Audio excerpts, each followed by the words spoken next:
பொண்ணு தற்கொலை பண்ணிருக்கு. என்ன ஏதுன்னு விசாரிக்க வேணாமா? இங்க பாருங்க, அது கொலையா தற்கொலையான்னு நீங்க முடிவு பண்ணக்கூடாது. போலீஸ் விசாரிச்சு முடிவு பண்ணுவாங்க. எனக்கு என்னவோ இது தற்கொலை மாதிரி தோணல. நல்லா பிளான் பண்ணி நடத்தின கொலை மாதிரி தான் தெரியுது.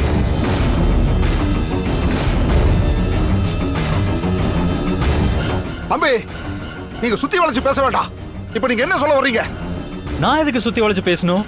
தெளிவாவே சொல்றேன். சாவித்திரியை யாரோ ஒருத்தங்க கொலை தான் பண்ணிருக்காங்க. யார் அவனை கொலை பண்ணிருக்காங்க? யார் கொலை பண்ணிருக்காங்க? அதையும் நீங்களே சொல்லுங்க. அதையும் நானே கண்டுபிடிச்சு சொல்லிடுறேங்க. ஆனா எனக்கு கொஞ்சம் டைம் வேணும், அவ்வளவுதான். விசாரணை ஆரம்பிச்சா எல்லாரும் மாட்டுவாங்க.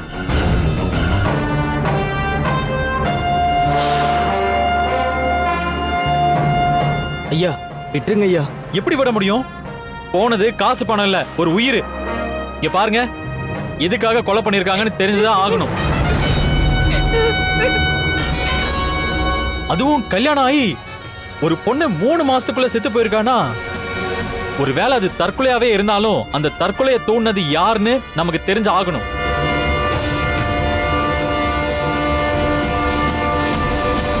இங்க பாருங்க, எல்லாத்துக்கும் தனித்தனி செக்ஷன்ஸ் இருக்கு, தெரியும்ல? செக்ஷன் 304B டவுரி டெத் நடந்திருந்தா அதுக்கு 7 வருஷம் கடுங்கால தண்டனை. இந்த கேஸ் வெடிச்சு செத்தாலோ, இல்ல தூக்கு மாட்டி செத்தாலோ, இல்ல ஆத்துல கிணத்துல குதிச்சு தற்கொலை பண்ணிக்கிட்டாலோ அதுக்கு தனி செக்ஷன் இருக்கு. இப்படி உங்க இஷ்டத்துக்கு நின்னு வாய் கிழிய பேசிட்டு இருக்க முடியாது. சாவித்திரிய கொன்னது யாரா இருந்தாலும், ஏன் அது நீங்களாவே இருந்தாலும், என்ன சொன்ன? யார பார்த்து என்ன வார்த்தை சொன்ன?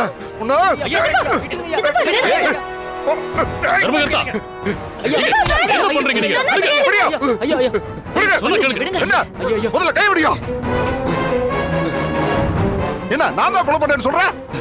எங்க இருந்தோ வந்துட்டு சட்டம் பேசிட்டு இருக்கியா? 4 எழுத்து படிச்சுட்டா உனக்கு மடியில இருக்குமா? இத்தனை பேர் நின்னு பேசிக்கிட்டு இருக்குமல்ல, ஆளு யாருன்னு நினைச்ச? சித்தப்பா, ஊர்ல சில வழக்கம் இருக்கு, அதை மீறி நம்ம ஸ்டேஷன் வரைக்கும் போக முடியாது.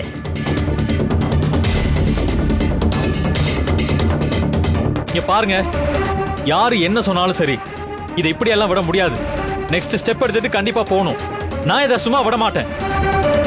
டேய், காப்பு கட்டுனா அசலூர்காரங்க யாரும் உள்ள வர முடியாது, உள்ளூர்காரங்க வெளியில போகவும் முடியாது. அதுக்காக யாரோ எப்படியே சாப்பிட்டுன்னு விட சொல்றீங்களா? ஜமீன் தம்பி, நீங்க உங்க பொண்டாட்டிக்கு நல்லது பண்ணணும்னு இந்த ஊர் கட்டுப்பாட்டை மீற நினைக்காதீங்க. ஏற்கனவே இந்த ஊருக்குள்ள போலீஸ் வரக்கூடாது, இந்த மண்ணை மிதிக்க கூடாதுன்னு சட்டம் போட்டிருக்கு. சரவண பெருமாள் பண்ண காரியம் தான் உங்க பொண்டாட்டிக்கு தெரியுமே. அவனை இந்த ஊரை விட்டு அனுப்பின பிறகு அந்த ஸ்டேஷனையே தீ வச்சு கொளுத்தி அந்த இடத்தையே காலி பண்ணியாச்சு. ஊர்ல மாசாணி அம்மன் சொல்றதா தீர்ப்பு. காக்கி சட்டை போட்ட ஒரு பயலும் இந்த ஊருக்குள்ள காலடி எடுத்து வைக்க முடியாது, எடுத்து வைக்கவும் விட மாட்டோம். இது என்ன பைத்தியக்காரத்தனமா இருக்கு? உங்க மருமக இறந்து போயிருக்கா, அத பத்தி யோசிக்காம இன்னும் கட்டுப்பாடு அது இதுன்னு பேசிட்டு இருக்கீங்க. அசோக் சொன்னா கேளு, கொஞ்சம் பொறுமையா இரு. நாங்க எத்தனை பேர் சொல்லிட்டு இருக்கோம்ல, அப்படி என்ன பிடிவாதம் உனக்கு? பெரியப்பா, இது பிடிவாதம் இல்ல, ஒரு மர்டர் நடந்திருக்கு. அத பத்தி யோசிக்காம இன்னும் ஊரு பேரு கட்டுப்பாடு அது இதுன்னு காரணம் சொல்லிட்டு இருந்தா எப்படி? அதான் நான் கேக்குறேன். அசோக், இது ஒண்ணும் கோர்ட் இல்ல, வாய்தா வாங்க இன்வெஸ்டிகேஷன் ஆரம்பிக்க. இது ஊரு. இங்க இருக்கிறவங்க போலீஸ் ஸ்டேஷன் வேண்டான்னு முடிவு பண்ணிருக்காங்க. இங்க வந்து நான் போலீஸை கூப்பிடுவேன் விசாரிப்பேன்னு நீ மட்டும் தண்ணி ரூட்ல போக முடியாது. இங்க எல்லாரோட எண்ணத்தையும் கேட்டுதான் முடிவு பண்ணணும். இல்ல பெரியப்பா, நான் என்ன சொல்ல வரேன்னா, அசோக் போதும் தம்பி, மேலும் மேலும் இந்த பிரச்சனையை பெருசு பண்ணாதீங்க. இதுக்கு மேல யாரும் பேச வேண்டாம்.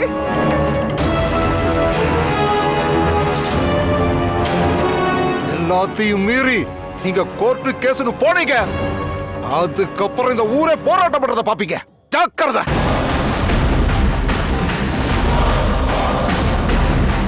இதுல பேசுறதுக்கு என்ன இருக்கு? எல்லாத்துக்குமே இந்த துர்கா தான் காரணம். சொன்னாலும் சொல்லலனாலும் இவ கையால பண்ற பூஜைய ஆத்தா ஏத்துக்கல, அவ்வளவுதான். டேய் அசோக், உன் பொண்டாட்டிய காப்பாத்த நீ பாட்டுக்கு ஊர் வழக்கத்தை அழிக்கணும்னு பேசாத, இது நல்லா இல்ல.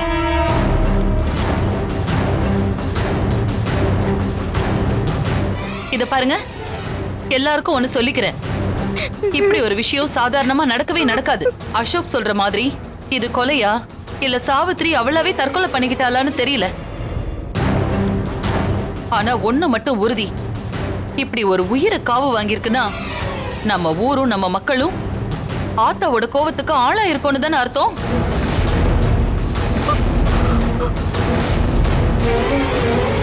அக்கா சொல்றது சரிதானே. திடீர்னு நல்ல காரியம் நடக்கும்போது மழை வந்து அதை தடுத்து நிறுத்தினாலோ, ஊர்ல எல்லாருக்கும் திடீர்னு கடன் பிரச்சனை வந்தாலோ, தீர்க்க முடியாத நோய் வந்து எல்லாரையும் ஆட்டி படைச்சாலோ, இல்ல சாவு விழுந்து நில குலைஞ்சு போனாலோ, நாம செஞ்ச பூஜைய ஆத்தா ஏத்துக்கலன்னு தானே அர்த்தம்.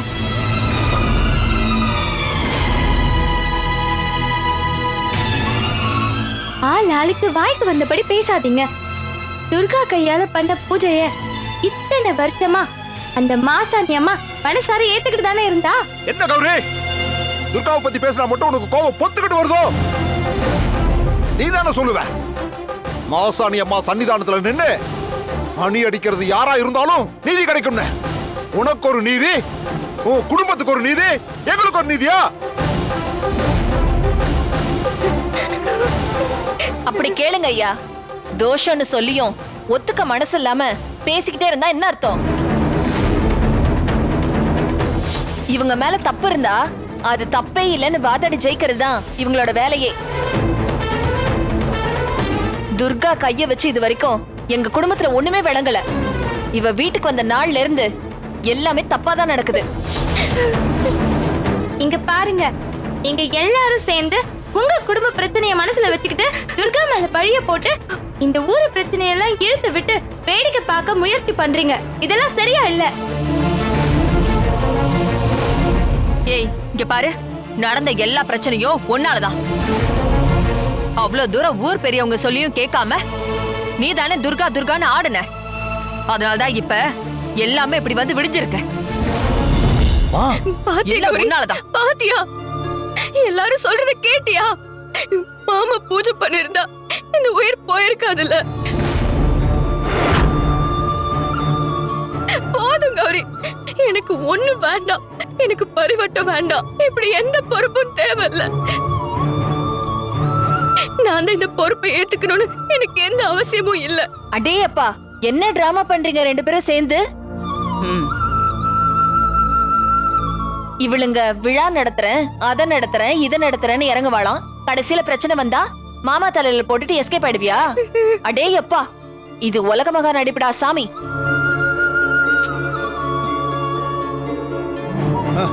சரி, இப்ப இதுக்கு என்ன பதில் சொல்ல போறீங்க? யாரோ கொலை பண்ணிட்டு அம்மன் மேல பழிய போட்டு துர்காவையும் கோத்து விட பிளான் பண்ணிருக்காங்க பெரியமா. டேய், கோவிலுக்கு போகும்போது ஆக்சிடென்ட் ஆகுது. கோவில்ல சாமி கும்பிடும்போது தீ பிடிச்சு எரியுது. தேர் திருவிழால தேர் இழுக்கும்போது சப்பரத்துல நசுங்கி சாகுறாங்க. சாமி கும்பிட போகும்போது தண்ணிக்குள்ள மூழ்கி செத்துறாங்க. அவ்வளவு ஏன், கோவில்ல நேர்த்திக்கடன் செய்யும் போதே உயிர் பிரியுது. இதுக்கெல்லாம் என்ன காரணம் தெரியுமா? சொல்லு. இதெல்லாம் பாவம். பண்ணுன பாவம் சும்மா விடாது. பூஜை பண்ணும்போது அடுத்தவனை அழிக்கணும், அந்த குடும்பம் அழிஞ்சு போகணும். நாம இந்த இடத்துக்கு வரணும்னு நினைச்சு பண்ணாம மனசார செய்யணும். ஏய், இந்த துர்கா அப்படியாடா?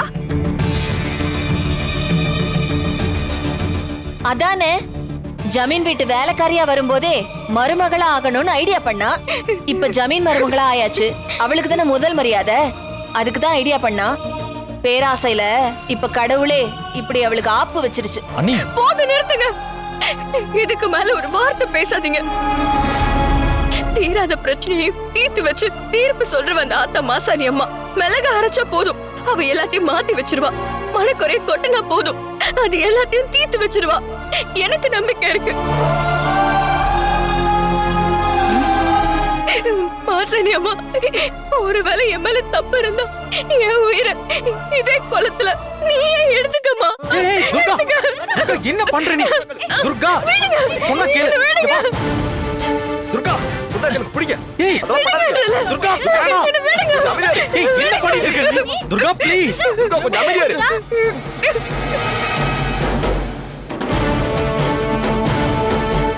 யாரோ ஏதாவது சொல்றாங்கன்னா நீ ஏன் இப்படி உன்னை கஷ்டப்படுத்திட்டு இருந்தா என்ன அர்த்தம் சொல்லு பாப்போம். இப்ப என்ன உங்க எல்லாருக்கும் இதுக்கான பதில் தெரியணும் அதானே? நான் சொல்றேன், என் மாசாணி அம்மா சொல்லுவா, இது அந்த அம்மன் மேல ஆணை. இன்னைக்கு ராத்திரி மாசாணி அம்மன் கோவில் கொடி மரத்துக்கு வெளியே யாகம் வளர்த்து நம்ம ஊர்ல நடந்த சாவித்திரி சாவுக்கு யாரு காரணம்னு நான் தெரிய வைக்கிறேன். இது சத்தியம்.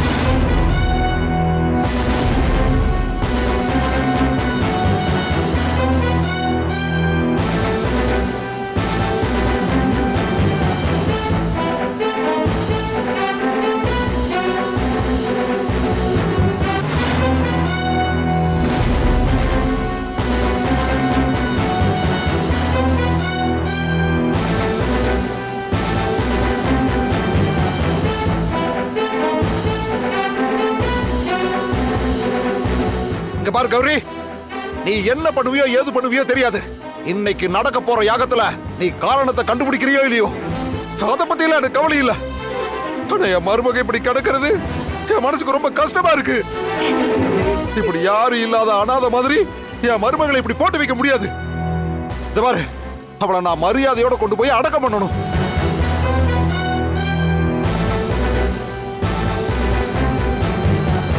ரொம்ப தைரியமான பொண்ணு என் மருமக. அவளை இந்த நிலைமையில பார்க்கும்போது என் இதயமே நொறுங்கி போன மாதிரி இருக்கு.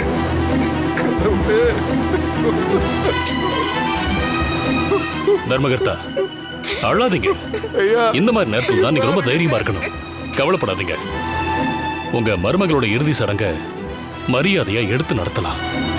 சரிங்க ஐயா. லக்ஷ்மி, அழாதீங்க. யாருக்கும் இப்படி ஒரு நிலைமை வரக்கூடாது. தர்மகர்த்தையா, சாவித்திரி அம்மாவை நாம தூக்கிட்டு போனோம்னா கோயில் வழியா தான் தூக்கிட்டு போகணும். அப்படி தூக்கிட்டு போகணும்னா கோயில் நடைய சாத்தணும். ஏன்னா இறந்தவங்களை கோயில் வழியா தூக்கிட்டு போக முடியாது. என்னது? கோவில் நிறைய சாத்தணுமா? அதெல்லாம் ஒண்ணும் தேவையில்லை. என்ன கௌரி பாப்பா, தெரியாத மாதிரி கேக்குற? இதுதானே நம்ம ஊர் வழக்கம். செத்து போனவங்களை கோயில் வழியா எடுத்துட்டு போகும்போது கோயில் நடைய சாத்துறது வழக்கம் தானே. நீங்க சொல்ல வர்றத நான் ஒத்துக்கிறேன். அது சாதாரண நாளா இருந்தா. ஆனா இப்போ அம்மனுக்கு பரிகார பூஜை நடக்கிறதுனால நம்ம கோவில் நடைய மூடக்கூடாது. இங்க எப்ப வேப்பில திருவிழா ஆரம்பிச்சதோ இதை இப்படியே நாம நிறுத்த முடியாது. ஒருவேளை நாம அப்படி பண்ணோன்னு வச்சுக்கோங்க, அது பெரிய தெய்வ குத்தமாகி இந்த ஊருக்கே பெரிய ஆபத்தாயிடும். என்ன கதை இது? இந்த ஊரே இது வரைக்கும் பார்க்காத பஞ்சம், பசி, பட்டினி இது எல்லாம் உருவாக ஆரம்பிச்சிடும். இங்க பாரு கௌரி பாப்பா, நீங்க சொல்றதை எல்லாத்தையும் நாங்க ஏத்துக்கிறோம். ஏன்னா நாங்க உன்னை அந்த கடவுளோட குழந்தையா தான் பாக்குறோம். அதனால நீ எங்களுக்கு நல்லது மட்டும் தான் பண்ணுவேன்னு எங்களுக்கு நல்லாவே தெரியும். நீ என்ன சொல்றியோ அதுபடி நாங்க பண்றோம். ஆனா கொம்பை சொல்றது மாதிரி இறந்தவங்களை இப்ப கோயில் வழியா கொண்டுட்டு போனா அங்க கோயில் நட திறந்துருந்துச்சுன்னா தீட்டு ஏற்பட வாய்ப்பு இருக்கு. அதனால எது பண்றதா இருந்தாலும் நல்லா யோசிச்சு பண்ணு கௌரி பாப்பா. இங்க பாருங்க, நாம இப்ப இறந்தவங்களுக்கு மரியாதை கொடுக்கணும். அதுதான் நம்ம நாகரிகம், அதான் நம்மளோட பண்பாடு. அதை நான் உங்களை பண்ண வேண்டாம்னு சொல்லவே இல்லை. ஆனா அதை நாம எப்பவும் கொண்டு போற கோவில் வழியா கொண்டு போகாம வேற வழியில நம்ம சாவித்திரி அம்மாவோட உடம்ப கொண்டு போலான்னு சொல்றேன்.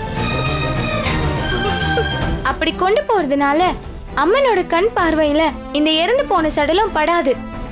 அப்படி ஒருவேளை நாம கொண்டு போயிட்டா இந்த திருவிழாக்கு எந்த தீட்டும் வராதுங்கய்யா. கோவில் நடைய சாத்த வேண்டிய அவசியமும் இருக்காது. கௌரி பாப்பா, நீ சொல்றது சரியா தான் இருக்கு. ஆனா அதை பண்ணணும்னா நம்ம ஊரை சுத்தி 20 கிலோமீட்டர் தாண்டி தாமா போகணும். இங்க பாருங்க, நாம இப்போ ஒரு திருவிழாவை நடத்திட்டு இருக்கோம். இந்த திருவிழாவுல 1000 இடைஞ்சல்கள் வரதான் செய்யும். இடைஞ்சல்கள் எல்லாமே அந்த அம்மன் நமக்கு கஷ்டத்தை கொடுக்கறதா நினைச்சுக்கோங்க. எல்லாத்தையும் நாம கடந்து இந்த திருவிழாவை நல்லபடியா நடத்தி அந்த அம்மனோட முழு ஆசையையும் நாம நிறைவேற்றி ஆகணும்.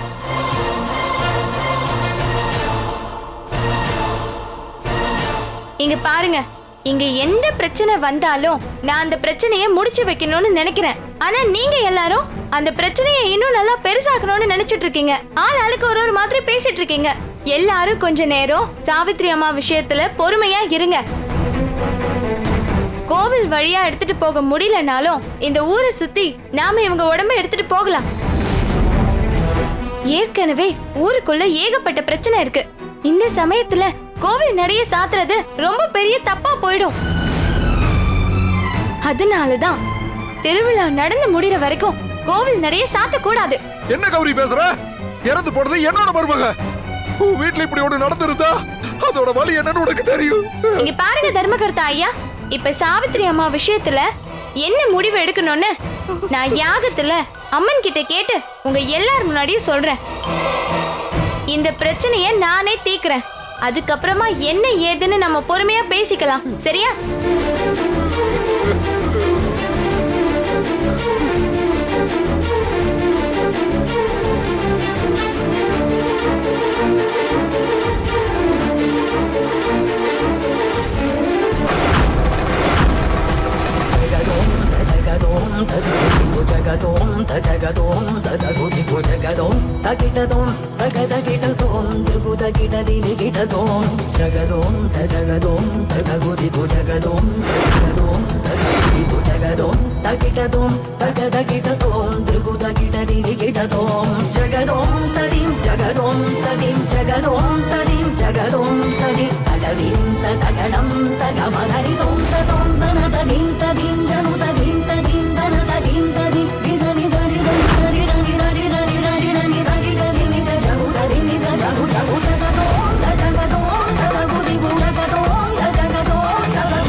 மாசாணி அம்மா, தொடர்ந்து இந்த ஊர்ல மர்மமா நடந்துகிட்டு இருக்குமா?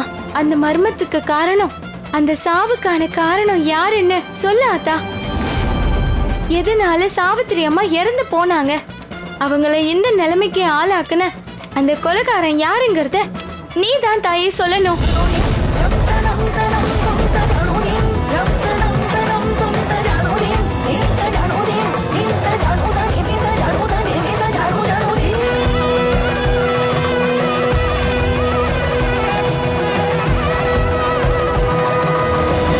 ஐயோ ஐயோ ஐயோ ஐயோ, இங்க பாருங்க, இந்த ஊர்ல இருக்கிற எல்லாருக்கும் சொல்றேன், என்னோட மருமக சாவித்திரி தெய்வ குத்தத்தாலதான் இறந்து போயிருக்கா. ஊர்கோவிலோட தர்மகர்த்தாவா இருந்துகிட்டு இந்த வேப்பில திருவிழாவுக்கு வேற வழியே இல்லாம உங்க எல்லார் பேச்ச கேட்டு நாடு சம்மதிச்சிட்டேன். ஆனா நான் பண்ணது தப்புங்கிறத உணர வைக்கத்தான் அந்த அம்மன் உக்கிரமாகி என்னோட குடும்பத்தில் இருக்கிற ஒரு உயிரையே காவு வாக்கிட்டா. இதுக்கப்புறமும் இந்த கௌரி பேச்சையும் அந்த துர்கா பேச்சையும் என்னால கேட்க முடியாது. இவங்க பேச்சை இன்னும் கேட்டா இந்த ஊரே வீணா போயிடும். இந்த ஊரோட தர்மகர்த்தா எனக்கே இந்த நிலைமைனா அப்ப உங்களுக்கு எல்லாம் என்ன கதின்னு நீங்களே யோசிச்சு பாருங்க. இவ்வளவு நடந்ததுக்கு அப்புறமும் என் மருமக இறுதி சடங்குக்கு நான் காத்திருக்கணுமா? இப்ப முதல்ல என் மருமகளை சுடுகாட்டுக்கு எடுத்துட்டு போகணும்.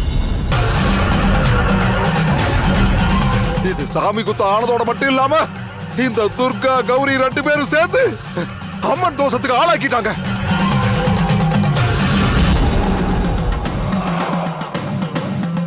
நாம எப்ப ஆவுடையப்படையா ஜமீனுக்கு திருவிழாவுல முதல் மரியாதை கொடுக்காம எப்ப இந்த துர்காவுக்கு வேப்பில திருவிழாவுக்கு அனுமதி கொடுத்தோமோ அப்பிருந்தே இந்த ஊர்ல எல்லாமே தப்பு தப்பா நடந்துகிட்டு இருக்கு. அதனாலதான் இப்ப தெய்வ குத்தம் வந்திருக்கு. கூடவே இந்த அம்மனும் தோஷத்துக்கு ஆளா இருக்கா ஐயா. இப்ப இந்த ஊருக்கும் தோஷம் பிடிச்சிருச்சு. அதனால முதல்ல கோயில் நடைய சாத்தணும்.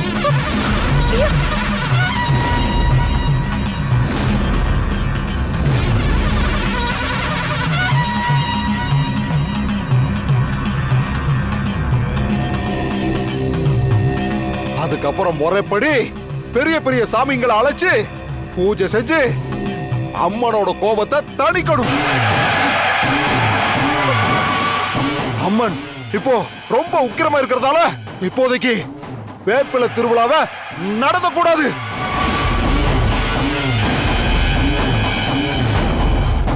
ஐயா முதல்ல நான் சொல்றதை கொஞ்சம் கேளுங்க. துர்கா, இறந்து போன என் மருமகளை சுடுகாட்டுக்கு எடுத்துட்டு போகும்போது கோயில் நட திறந்திருக்க கூடாது. இல்லைங்க, நான் என்ன சொல்ல வரேன்னா, துர்கா கொஞ்சம் அமைதியா இருக்கியா? தர்மகர்த்தா ஐயா சொல்றதுதான் சரி. நமக்கும் இதை விட்ட வேற வழி இல்ல.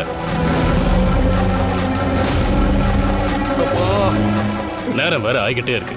இதுக்கப்புறமும் இன்னும் சாவித்திரியோட உடலை எடுக்கலன்னா எல்லாமே தப்பா போயிடும். இந்த ஊர்ல யாருக்காவது ஏதாவது ஒண்ணுன்னா முதல்ல பதறி அடிச்சு ஓடி வர்றது இந்த தர்மகர்த்தா தான். இன்னைக்கு அவர் குடும்பத்திலேயே இப்படி ஒரு நிலைமை வந்திருக்கு. அதனால இருக்கிற சூழ்நிலையில நாம எல்லாரும் தர்மகர்த்தா பேச்ச கேட்டு கோயில் நடைய இழுத்து மூடிடலாம்.